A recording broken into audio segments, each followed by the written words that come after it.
All right, welcome back to the channel. So, Jaron Ennis puts Errol, Spence, and Terrence Crawford on notice. Says, once I get a belt, I'm coming to get them all. But guess what? He's going to get a belt this weekend if he beats Sergey Lipinets and puts himself, according to this guy, right in the mix of the championships. You might as well put him there because these other belts ain't worth a lot themselves. Let's talk about that in this video.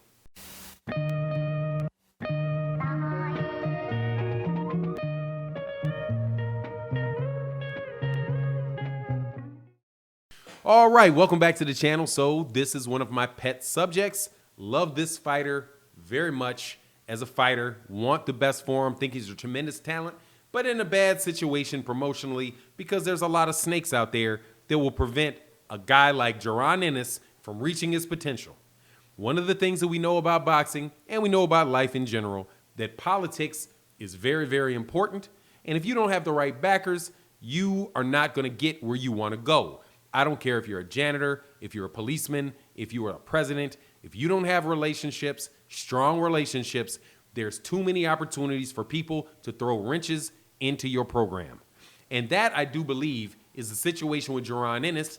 In the ring, I don't think Jaron Ennis is going to have a problem with anybody for a while unless he runs into Errol Spence, who I think is about the only guy up there whose style and size and everything matches up with Jaron, where I think that is a fight.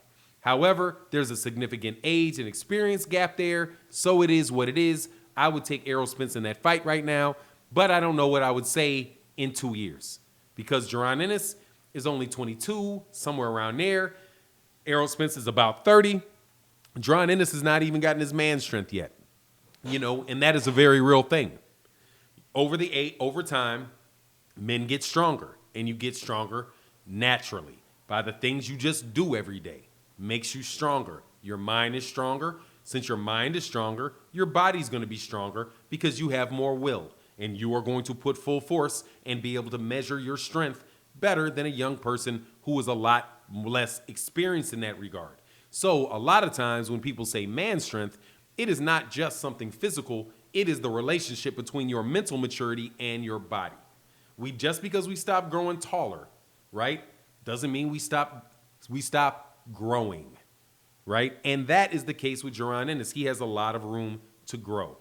And as long as he is planted in fertile soil, he will grow into a redwood. I am pretty certain.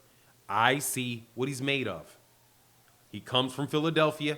He's got an excellent boxing family. He is fundamentally sound. He fights southpaw orthodox. He loves the sport. He's a tremendous athlete. All of those things, when you mix them together, equals a redwood tree of boxing. That is very likely with him because he didn't just start, okay? He is a professional fighter. He's not 14. We see where he is now and know full well he can beat a lot of those champions, including Sean Porter, who, if you listen to him when he talked, was very adamant that he was not fighting Jaron Ennis. He's not fighting those young animals. The young animals can fight young animals. I'm not doing that. I've been through enough wars. No thank you on Jaron Ennis. And that was out of the mouth of one of the toughest fighters we have seen in the welterweight division in years. And I said tough. Tough. You can say, yeah, he lost to this guy or he lost to that guy. Everybody was in a fight. That is a tough fighter. And for that tough fighter who ain't got no problem fighting anybody, says no thank you on Jaron Ennis, that tells you he says uncle. Sorry, I know a monster when I see a monster. I am on the other end of that. That's their problem.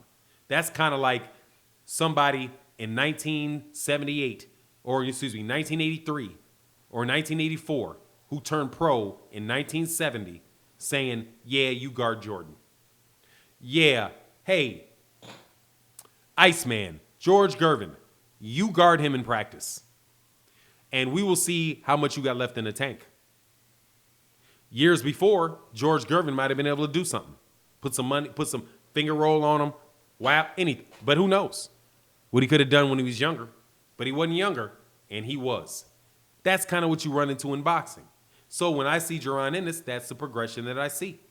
And unfortunately, I see the same progression taking place, the same other people recognizing the same progression and making moves that will keep Jaron Ennis from fulfilling his potential, right? They will try to stunt, they will try to salt the earth on him and prevent him from getting the fights that he wants. Similar to what Bob Arum is trying to do with Errol Spence, which I think is also directly connected to Jaron Ennis, since those two guys are the most talented guys in that division right now. My opinion, the top talents in that division, when you have close to their potential, Errol Spence is the best welterweight. He's already proven that. Terrence Crawford don't even want to fight him. He's trying to go with some scheme with Bob Arum where he waits out Errol Spence, and Errol Spence goes to 154, and then Terrence Crawford can come in and fight for the WBC franchise title. Against who?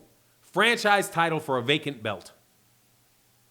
Even though the guy that vacates it is not a WBC franchise champion, they're going to petition them when they get their guy to fight for that vacant belt. Then they will, hey, I want to be the franchise. I've been a what?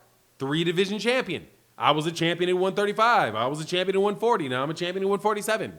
I fit the definition of a super champion or of a franchise champion. So give me my franchise championship. And the third, 1, 2, 3, third top-ranked fighter will get a franchise title. Lomachenko, Teofimo Lopez, Terrence Crawford, franchise. How does that help him? Because then Josh Taylor and Teofimo Lopez and Josh Taylor, who will all be at 140, who will all be at 147, can all have other championships. You can have a WBC regular champion, and we can run around and argue about who the best champion is. Right? So, what does that have to do with Jaron Ennis in this fight? I want to recognize the IBO. As far as that goes to Jaron Ennis, with this nonsense these guys are doing, I'm going to ride with the IBO. If he's the IBO champion, that's a champion to me. Because if the franchise championship is a championship, then the IBO is a championship. At least the IBO, you got to fight Sergey Lipinets to get it. Over there with the franchise championship, they give it to you. They give it to you. They'll let you fight anybody. Who cares who they are? They can be Carlos Ocampo. You can have Terrence Crawford, Carlos Ocampo. How is that any different than Jaron Ennis versus Sergey Lipinets? Honestly, how is Terrence Crawford versus Amir Khan any different than Jaron Ennis and Lipinets? Lipinets is a harder fight than Amir Khan. Lipinets is a harder fight than Jeff Horn. Lipinets is a harder fight than Jose Benavidez. He may be a harder fight than he is Kalvanakis. He's probably a tougher fight than Kell Brook is. So, why not the IBO? If you can defend your championships against that, and then go run off and fight somebody like Carlos Ocampo, who might be, and I named Errol Spence Jr., an Errol Spence Jr. former opponent that nobody gives him credit for. Because they shouldn't. It was a mandatory. He had to take it. Just like a mandatory fight would be for a vacant belt. And they have no problem having you fight for vacant belts. That's what I do believe Vasily Lomachenko fought for a WBC vacant belt. Pretty sure. I could be wrong, but I thought he fought Luke Campbell for a vacant belt. And then after he won the vacant belt against a subpar opponent like Luke Campbell, he wound up being franchised. And now we have all the mess we got at lightweight. So no, Jaron Ennis, I'm glad he said it. When he gets one belt, then he goes for them all. Because he'll be a champion, the IBO champion. Which is every bit as real as Dillian White's WBC silver. Every bit. Every bit as good as the whatever else they got out there. Is as good as the Chimmy. What is that belt that they're going to give against? What is it? The Cinco de Mayo belt? It's every bit as good as the Cinco de Mayo belt.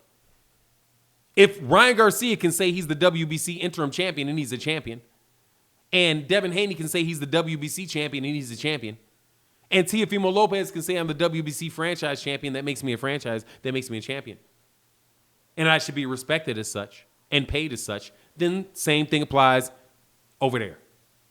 To Jaron Ennis, who fought Sergey Lipinets, did not fight Some trash can fighter didn't, because he's a good fighter who Sergey Lipinets should lose to a great fighter, potentially great fighter like Jaron Ennis.